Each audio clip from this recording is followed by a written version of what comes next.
సంవత్సరాల తరబడి government job కోసం వేచి చూస్తున్నారా? కేవలం 8 నెలల్లో మీ కల నెరవేర్చుకోండి. వెంటనే కింది నంబర్స్‌కి కాల్ చేయండి.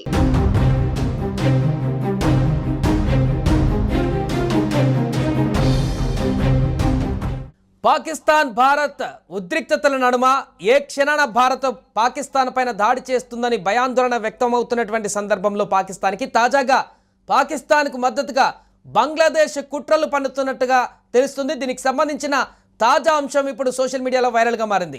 బంగ్లాదేశ్ మాజీ సైనికాధికారి, ప్రస్తుతం Bangladesh independent enquiry commission chairperson Alam Fazlur Rahman Bharat పైన దాడి చేస్తామని హెచ్చరించారు.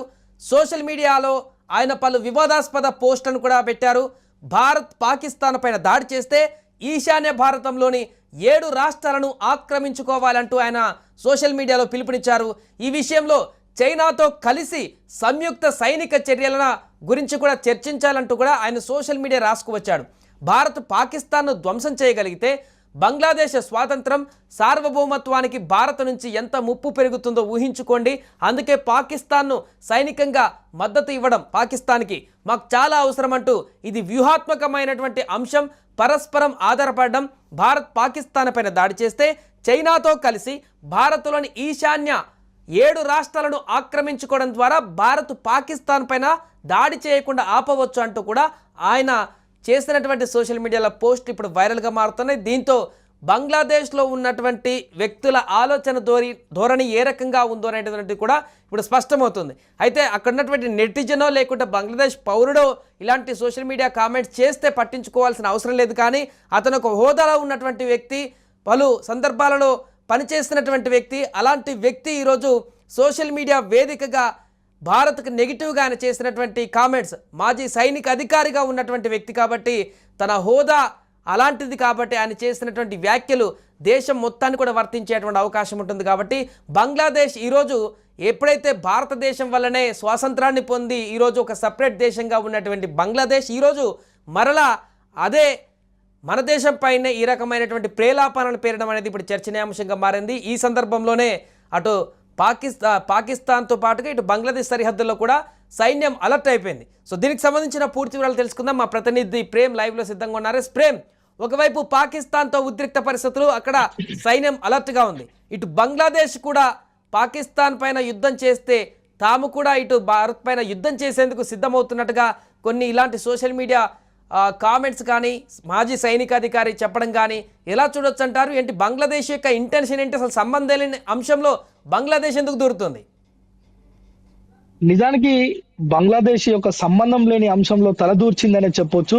తలదూర్చడమే కాదు, భారత ప్రజలను రెచ్చగొట్టే విధంగా ఆ యొక్క సోషల్ మీడియాలో పెట్టిన పోస్ట్ ఉందనేది మాత్రం స్పష్టమవుతుంది. ఎందుకంటే మనం చూస్తున్నాం, దాదాపు ఈ యొక్క పెహల్గాం దాడి తర్వాత భారత్ కి పాకిస్తాన్ కి మధ్య యుద్ధ వాతావరణం నెలకొంది. ఎందుకంటే ఏ క్షణాన ఏం జరుగుతుందో తెలియని ఒక పరిస్థితిలో ఈ 2 దేశాల ప్రజలు కూడా ఉన్నారు. అంటే అక్కడ సైనిక చర్యలు ఏ విధంగా ఉంటాయి, లేదంటే పాకిస్తాన్ ఏ విధంగా రియాక్ట్ అవుతుంది, భారత్ ఏ విధంగా ప్రతీకారం తీర్చుకుంటుంది, అందుకు భారత్ ఏ విధంగా వ్యూహాత్మకంగా ముందుకు అడుగులేస్తుంది అనే విషయాలను మనం పక్కన పెడితే, ఇప్పుడు సంబంధం లేని బంగ్లాదేశ్ భారత్ పైన ఒక వివాదాస్పదమైన వ్యాఖ్యలు చేయడం, అదేవిధంగా సోషల్ మీడియా వేదికగా ఒక పోస్ట్ పెట్టడం నిజానికి భారత పౌరులను కొంత ఇది రగిల్చే ప్రయత్నం చేస్తుంది బంగ్లాదేశ్. అయితే నిజానికి బంగ్లాదేశ్ కి సంబంధించిన ఒక మాజీ సైనిక అధికారి ఇలాంటి పోస్ట్ పెట్టడం దుర్మార్గమైన చర్య. ఎందుకంటే ఇది ఆ యొక్క ఏ దేశానికి సంబంధించిన సైనికులు కావచ్చు, ఆ దేశానికి సంబంధించిన మాజీ సైనికాధికారులైనా ఎవరైనా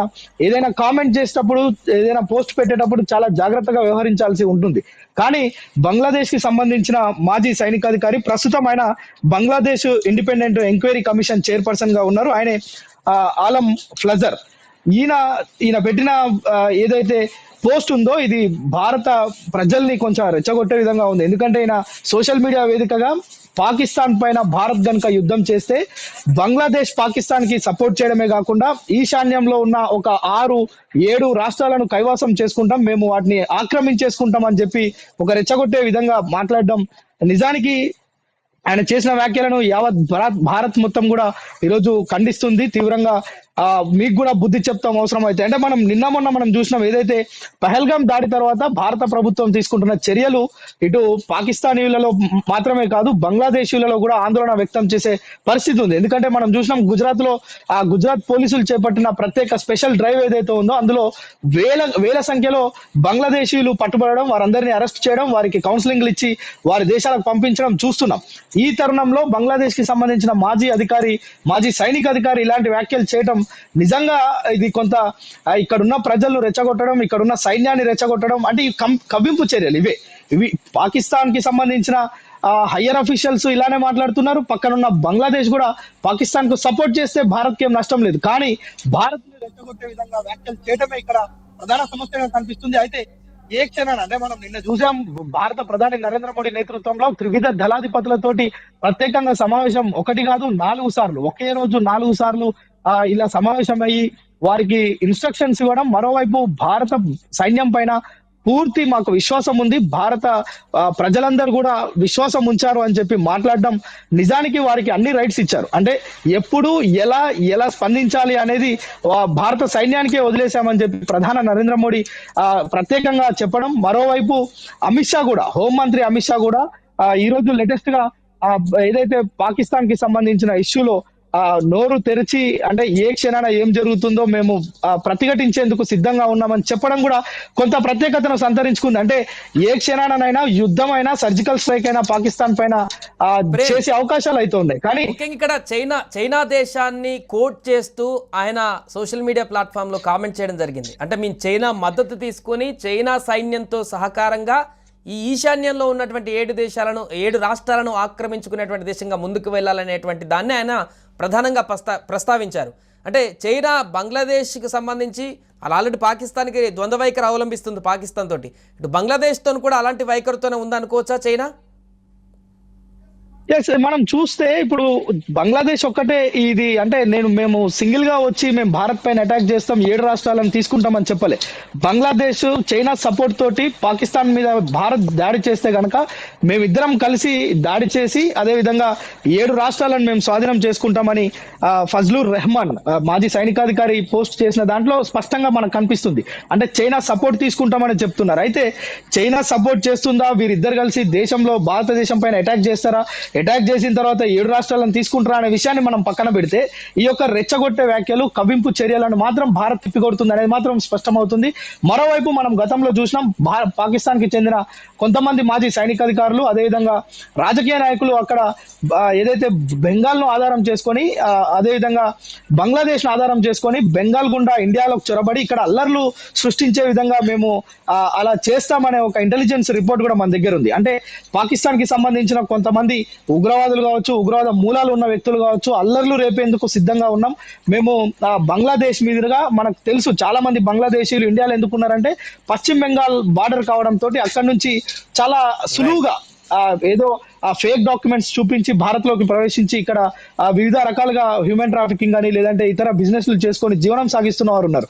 కానీ దాన్ని అదునుగా చేసుకొని పాకిస్తాన్ కి సంబంధించిన ముష్కర మూట భారత్ లో చొరబడి ఇక్కడ అల్లర్లు రేపే విధంగా అంటే ఈ యొక్క 2 దేశాల మధ్య అలజడి పెంచే విధంగా కుట్రలు చేస్తున్నారు అనేది కూడా మనకు ఇంటెలిజెన్స్ వర్గాలు చెప్తున్నాయి. ఏదేమైనప్పటికీ కూడా మనం చూడొచ్చు భారత్ పాక్ దేశాల మధ్య ఏ క్షణాన ఏం జరుగుతుందో ఒక ఉత్కంఠ నెలకొంది. మరోవైపు ఆందోళనకరమైన పరిస్థితులు, ఓవైపు పాకిస్తాన్ ఆందోళనలోనే ఉంది. అంటే భారత్ ను ఢీకొట్టే సత్తా లేకపోయినప్పటికీ కూడా చైనా సపోర్ట్ చూసుకొని మిడిసిపడుతుందా లేదంటే బంగ్లాదేశ్ సపోర్ట్ చేస్తుందనే ఒక అంశం కలిసి వస్తుందా అనే విషయాన్ని పక్కన పెడితే మొత్తానికి గుట్కు మిట్కు అంటూ ఉన్న పరిస్థితి పాకిస్తాన్ది. కానీ భారత్ మనం చూస్తే ఈ విషయానికి సంబంధించి ఇజ్రాయెల్ లాంటి దేశాలు అదేవిధంగా అమెరికా లాంటి దేశాలు కూడా భారత్ కు సపోర్ట్ గా ఉండే అవకాశం ఉంది. సో ఈ నేపథ్యంలో భారత్ బంగ్లాదేశ్ పైన కూడా ఎలాంటి కఠినమైన చర్యలు తీసుకుంటుంది. ఇప్పుడు నిన్న మొన్నటి వరకు పాకిస్తాన్ కి సంబంధించిన వారిని పంపించడం, ఇప్పుడు బంగ్లాదేశ్ కి సంబంధించిన వాళ్ళని పంపిస్తే దాదాపు గుజరాత్ ఈశాన్య రాష్ట్రాల్లో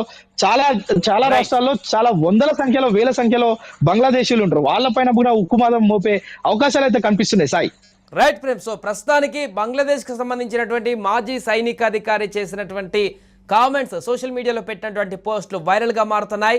ఇటు పాకిస్తాన్ పైన భారత్ దాడి చేస్తే చైనా సపోర్ట్తోనంట బంగ్లాదేశ్ ఈశాన్యంలో ఉన్నటువంటి 7 రాష్ట్రాలను ఆక్యుపై చేసేటువంటి దిశగా ముందుకు వెళ్లాలంటూ ఆయన చేసినటువంటి వ్యాఖ్యలు ఇప్పుడు తీవ్ర దుమారాన్ని రేపుతున్నాయి. ఒకప్పుడు బంగ్లాదేశ్కు తమ యొక్క ప్రాంతాన్ని స్వాతంత్రం కోసం భారత సైన్య సహకారంతో బంగ్లాదేశ్కి స్వతంత్రాన్ని కల్పించినటువంటి మన దేశం పైనే ఈరోజు విషం చిమ్మేటువంటి పరిస్థితి అక్కడున్నటువంటి వ్యక్తులకు కలుగుతుందంటే ఎలాంటి పరిస్థితులు ఏర్పడుతున్నాయో బంగ్లాదేశ్లో చూడొచ్చు. ఇప్పటికే ఆర్థికంగా అసమానతలు, ద్రవ్యోల్బణం పూర్తిగా అక్కడ ఏర్పడి అల్లకల్లోలంగా మారుతున్నటువంటి మొన్న శ్రీలంక, నేడు పాకిస్తాన్, రేపు బంగ్లాదేశ్ ఇలాంటి ఆర్థిక అసమానతలతో అల్లాడుతున్నటువంటి పరిస్థితుల్లో దేశాన్ని బాగోగుల వైపు చూసుకోకుండా ఇలాంటి యుద్ధ వాతావరణాలు, ప్రజలను రెచ్చగొట్టడాలు, పూర్తిగా దేశాన్ని అల్లకల్లోలంగా మార్చేటువంటి విధంగా ఇలాంటి ఉన్నతమైనటువంటి హోదాలు అనుభవించినటువంటి వ్యక్తులు కామెంట్ చేయడం ఇప్పుడు దురదృష్టకరంగా మారుతుంది.